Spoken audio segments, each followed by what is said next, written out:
पप्पू तू आ गईला? तारा कैसे पता चलल माई कि हम पप्पू हैं? अरे तहार माई है, कैसे ना पता चले? कैसन बाड़ू माई? हम तो ठीक बानी, तू कैसे बड़ा? हमू ठीक बानी, लेकिन तू रोवत काहे बाड़ू? रोवत नहीं बबुआ, ये तो खुशी के आंसू बा।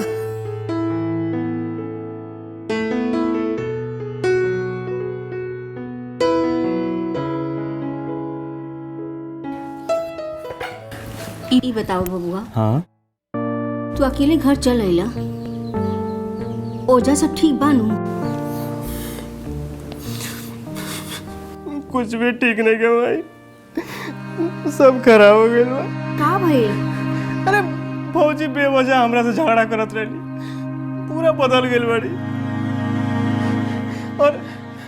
और माई अब तो भैया भी उनका बात में आके हमरा घर से निकाल दले हैं। अब तू ही बता माई, हम कहाँ जाती, क्या करती? ऐसे तोरा पास चलिए नहीं है माई। कहा? हाँ उस सौतन की इतनी हिम्मत कि हमरे बेटे के घर से निकाल देली? हाँ? तू फोन लगावा और हम उस सौतन के करत तनी इलाज। हाँ माई, तनी अच्छा से इलाज करिए। और तू फोन लगा के हमरा कर दा।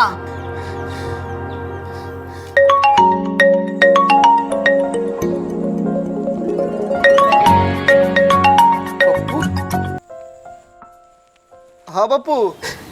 ले माई, भैया हूँ मन। हेलो। अरे माई, गोड़ लगा तनी माई। खुश रह खुश रह। ये बताओ, बिना बतौले हमार बेटा के घर से काहे निकाल देला? एकरा के तू काहे भेजला यहाँ? अरे माई, खुशखबरी देवे गइल बाऊ, लेकिन ते ऐसे काहे बोलत रे? डटबे हमके ते? अपने मेहरारू के बात में है कि हमार बेटे के घर से निकाल देला। ये कौन सा खुशखबरी बा? अरे पगली नहीं था, पागल वाले का रे ते? अरे वो खुशखबरी देवे खातिर गइल बा, मजाक करता हूँ। हाँ ए माई रे, दादी बने वाला वाले थे।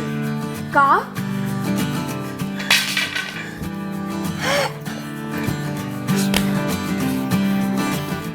सरप्राइज। ले भाई मिठाई को, और अपना बेटा पोतों के आशीर्वाद दे।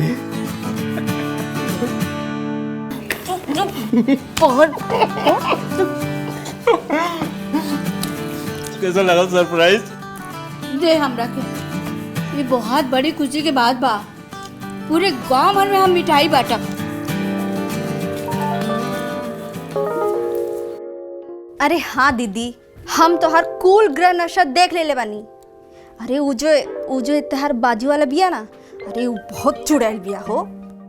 हाँ बाकी तू टेंशन मत ला, हम सब संभाल लेब, ठीक बा? और जीजा जी कैसे बाड़े? हाँ ठीक बा दीदी, हाँ ठीक बा, रखा तानी। प्रणाम। अरे चाची रहुआ, आई आई बैठी। हाँ मिठाई। का बात बा? आज बहुत खुशी की बात बा। का ऐसन का खुशी मिल गई चाची? अरे पतोहा, तोरे आशीर्वाद से तो हम दादी बनने वाली बनी। सच? हाँ, ये तो सच में बहुत बड़ा खुशी के बात बा। अरे अब तो हम जरूर मिठाई खाई दी। अरे न पतोहा, तू खा मिठाई। हम और मिठाई खाई। अरे तोरा जितना खाए के हो ना उतना खा। अरे भगवान हमार सुन ले, तोरा आशीर्वाद से हमार बेटा बहू खुश रहे बस।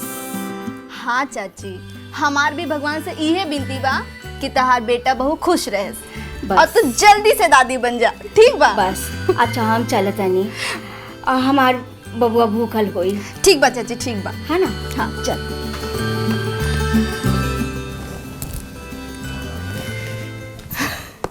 हर हिले छपरा हिले, बलिया हिले लाहो तोहरी, लचके जब कमरिया हो सारा दुनिया हिलेला।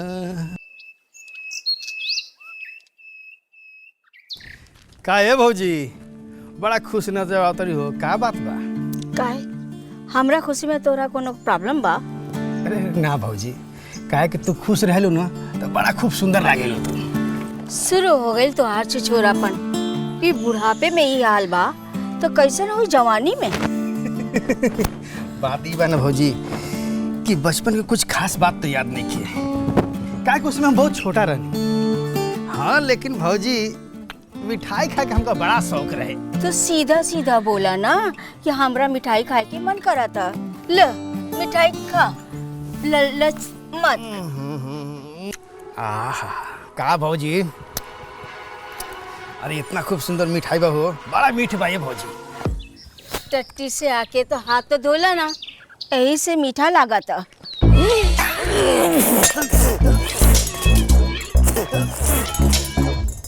क्या ये भौजी भरभस का दिलू हमारा के।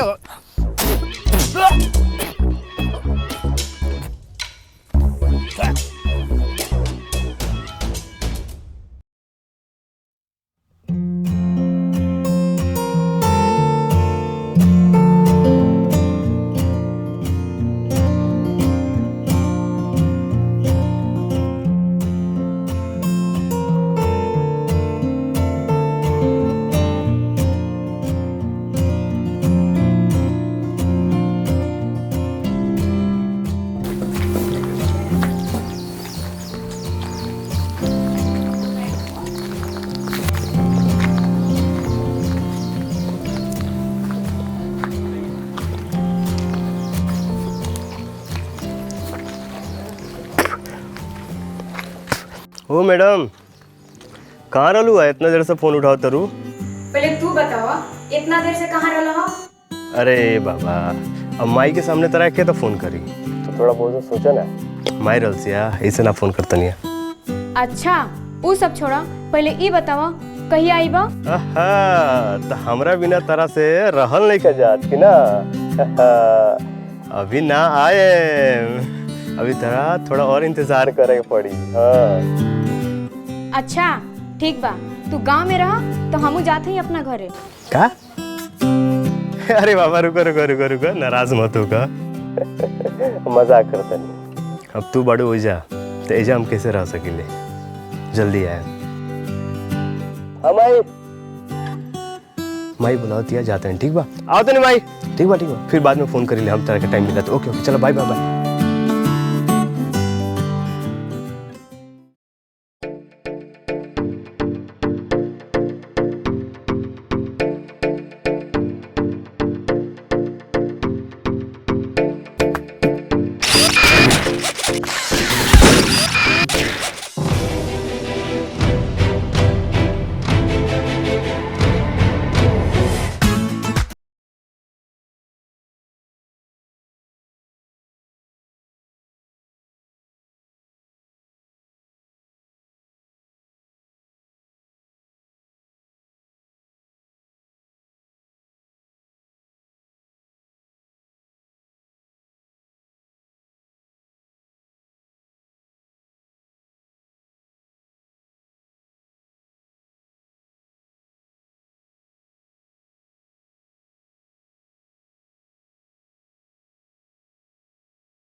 जोर से लागल बा का?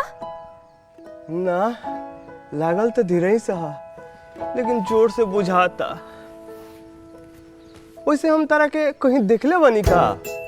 पता नहीं, वैसे हमहू का लागत बा कि हम तोहरा के कहीं देखले बानी। सही में? हाँ। ये का भइल बबुआ? हाँ धक्का लगा गई? ना ना माई कुछ ना। कहीं टूटल फूटल तो नहीं? अरे ना माई, कहीं कुछ नहीं का भाई, बस थोड़ा सा। अरे गांव खातिर आफर ब्या। चल